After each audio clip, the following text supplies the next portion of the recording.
दुनिया की दो सबसे बड़ी ताकतें अमेरिका और चाइना आपस में साइलेंटली लेकिन एग्रेसिवली compete कर रहे हैं हर फील्ड में, चाहे वो मिलिट्री हो, इकोनॉमी, टेक्नोलॉजी, स्पेस और इवन इन्फ्लुएंस।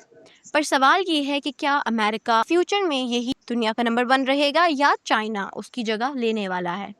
आज हम सब कुछ सिंपल लेकिन सॉलिड फैक्ट्स के साथ समझाएंगे। ये है ZNH एक्सप्लेन्स, जो सब कहते हैं हम समझाते हैं। मिलिट्री पावर की बात की जाए तो अमेरिका की मिलिट्री दुनिया की सबसे एडवांस मिलिट्री है। यूएसए के पास 11 एयरक्राफ्ट कैरियर्स हैं, जबकि बाकी कंट्रीज़ के पास 2 या 3 होंगे। उनके फाइटर जेट्स जैसे कि F-22 रैप्टोर और F-35 lightning II stealth technology के टॉप पर है। उनकी नेवी दुनिया की सबसे ज़्यादा एक्टिव है और यूएस आर्मी के पास एडवांस न्यूक्लियर सबमरीन्स, ड्रोन्स और साइबर वेपन्स भी हैं। हर कॉन्टिनेंट पे अमेरिका की मिलिट्री बेसिस हैं, चाहे वो जर्मनी हो, जापान हो, साउथ कोरिया, कतर, हर जगह। चाइना की मिलिट्री, जिसे पीपल्स लिबरेशन आर्मी यानी PLA कहा जाता है, दुनिया की सबसे बड़ी मिलिट्री है, यानी नंबर्स के हिसाब से। जबकि टेक्नोलॉजी में अमेरिका अब भी आगे है। चाइना की आर्मी में 2 मिलियन से ज़्यादा एक्टिव सोल्जर्स हैं। उनका J-20 stealth fighter jet, type 055 destroyers और DF-17 हाइपरसोनिक मिसाइल्स उनकी तेज़ी से बढ़ती कैपेबिलिटी को दिखाते हैं। लेकिन एक फ़र्क है, एक्सपीरियंस। अमेरिका ने इराक, अफ़गानिस्तान, सीरिया में रियल फाइट्स किए हैं, लेकिन चाइना ने पिछले 40 साल में कोई बड़ा वॉर नहीं लड़ा। So quantity versus quality, China numbers में आगे, अमेरिका टेक्नोलॉजी और एक्सपीरियंस में। तो यहाँ पे एक पॉइंट मिलता है अमेरिका को। आगे अगर देखा जाए इकॉनमी को, तो अमेरिका की GDP यानी इकोनॉमिक साइज कि एक मुल्क में कितने लोग जो टोटल इनकम कमाते हैं, वो सबसे बड़ी है, अराउंड $27 ट्रिलियन। US डॉलर दुनिया की मेन करेंसी है। हर इंटरनेशनल डील, ऑयल ट्रेड और लोन्स मोस्टली डॉलर में ही होते हैं। लेकिन चाइना ने 1980s के बाद एक्सप्लोसिव ग्रोथ की है। उनकी GDP $18 ट्रिलियन तक पहुंच चुकी है और वो मैन्युफैक्चरिंग पावर हाउस बन चुके हैं। हर चीज़, from phones to fans to furniture, हर चीज़ पे मेड इन चाइना लिखा हुआ होता है। चाइना का बेल्ट एंड रोड इनिशिएटिव यानी जिसको BRI कहा जाता है, वो 150 प्लस कंट्रीज में रोड्स, रेलवेज, पोर्ट्स और पावर स्टेशंस बना रहा है। ये एक स्मार्ट स्ट्रेटजी है जिससे वो ग्लोबल इकोनॉमी में अपना इन्फ्लुएंस बढ़ा रहे हैं। लेकिन इकोनॉमी सिर्फ नंबर्स नहीं होती। अमेरिका का इनोवेशन सेक्टर जैसे गूगल, एप्पल, अमेजन, टेस्ला दुनिया में ट्रेड सेंटर्स हैं। चाइना का मॉडल सेंट्रलाइज्ड है, ज़्यादा कंट्रोल गवर्नमेंट के पास होता है। यूएस का मॉडल ओपन और प्राइवेट बिजनेस फ्रेंडली है। हर मॉडल के अपने प्रोज यानी फ़ायदे और कॉन्स, नुकसानात हैं। मगर बात की जाए टेक्नोलॉजी और स्पेस की, तो उसमें चाइना पीछे नहीं रहा।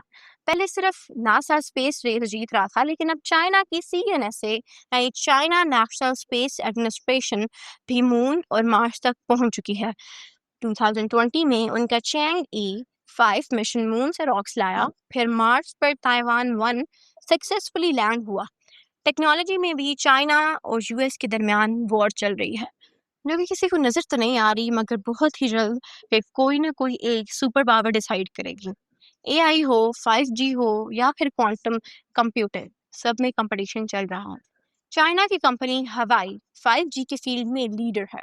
अमेरिका ने इसलिए बैन्स लगाए थे क्योंकि हवाई की ग्रोथ डेंजरस लग रही थी। ये इसमें सिलिकॉन वैली इनोवेशन का हब है। टेस्ला, SpaceX, OpenAI सब यहीं से हैं। लेकिन चाइना में भी BAT यानी बाओदू, अलीबाबा और टेंसेंट बहुत फास्ट ग्रो कर रही हैं। ये कंपटीशन अब सिर्फ दुनिया तक लिमिटेड नहीं, स्पेस डोमिनेशन भी टारगेट है। कौन पहले मून बेस बनाएगा, कौन मार्स पे कॉलोनी करेगा, ये सब डिसाइड करेगा कि अगला सुपर पावर कौन होगा। ग्लोबल इन्फ्लुएंस की बात की जाए तो सुपर पावर सिर्फ मिसाइल से नहीं बनते, इन्फ्लुएंस भी ज़रूरी होता है। अमेरिका का culture Hollywood, movies, Netflix shows, Instagram, McDonald's, NBA हर जगह फेमस है। इंग्लिश लैंग्वेज भी एक तरह की पावर है। एजुकेशन, साइंस और इंटरनेट मोस्टली इंग्लिश में होती है। चाइना की स्ट्रैटेजी डिफरेंट है, वो ज़्यादा इकोनॉमिक पार्टनरशिप बनाता है, लेकिन क्वाइटली पर इफेक्टिवली। एशिया, अफ्रीका और अमेरिका में रोड्स, पावर प्लांट्स बनाकर एक गुडविल ले रहा है। लेकिन यूएस ने historically NATO, UN, world bank जैसे अलायंसेस के थ्रू दुनिया को लीड किया है। लेकिन अब चाइना भी पीछे नहीं रहा, उसने भी अपने इंस्टीट्यूशन क्रिएट किए हैं, जैसे ब्रिक्स बैंक, एससीओ यानी शंघाई कोऑपरेशन ऑर्गेनाइजेशन। ये दोनों कंट्रीज डिफरेंट स्टाइल से दुनिया को इन्फ्लुएंस कर रहे हैं। Open media versus controlled diplomacy. Public का ओपिनियन लिया जाए तो अमेरिका में डेमोक्रेसी है, लोग इलेक्शन से गवर्नमेंट चेंज करते हैं, मीडिया फ्री है, क्रिटिसिज्म अलाउड है। चाइना में मीडिया स्टेट कंट्रोल्ड है, गवर्नमेंट क्रिटिसिज्म की इजाज़त नहीं होती। लेकिन सरप्राइजिंगली बात यह है कि चाइना के लोग अपनी कंट्री पे प्राउड हैं, उनके लिए ग्रोथ और स्टेबिलिटी ज़्यादा मैटर करती है फ्रीडम से। एक तरफ अमेरिकन यूथ फ्रस्ट्रेटेड है इन्फ्लेशन, पॉलिटिक्स और कॉलेज डेब्ट से, दूसरी तरफ चाइनीज़ यूथ भी स्ट्रगल कर रहे हैं जॉब्स और फ्रीडम इश्यूज के साथ। हर कंट्री के सिटीजन अपने लीडर और फ्यूचर को एक तरीके से देखते हैं। आखिर में ये कहना चाहूँ कि दोनों कंट्रीज पावरफुल हैं, लेकिन अलग तरीके से। अमेरिका के पास मिलिट्री डोमिनेंस, ग्लोबल कल्चर और इनोवेशन है, मगर चाइना के पास इकोनॉमिक एक्सपेंशन, मैन्युफैक्चरिंग कंट्रोल और फास्ट टेक्नोलॉजी ग्रोथ है। आज के ज़माने में सुपर पावर सिर्फ एक नहीं होता, शायद हम मल्टीपोलर वर्ल्ड में जा रहे हैं, जहां अमेरिका और चाइना दोनों स्ट्रांग होंगे, लेकिन डिफरेंट जोन्स में। ये रेस अभी ख़त्म नहीं हुई, ये जस्ट शुरू हुई है। तो आप क्या सोचते हैं, कौन होगा अगला सुपर पावर? कमेंट सेक्शन में ज़रूर अपनी राय दीजिएगा। अगर वीडियो पसंद आई तो लाइक, सब्सक्राइब और बेल आइकन ज़रूर दबाइएगा, क्योंकि ZNH एक्सप्लेन्स करता है, जो सब कहते हैं हम समझाते हैं।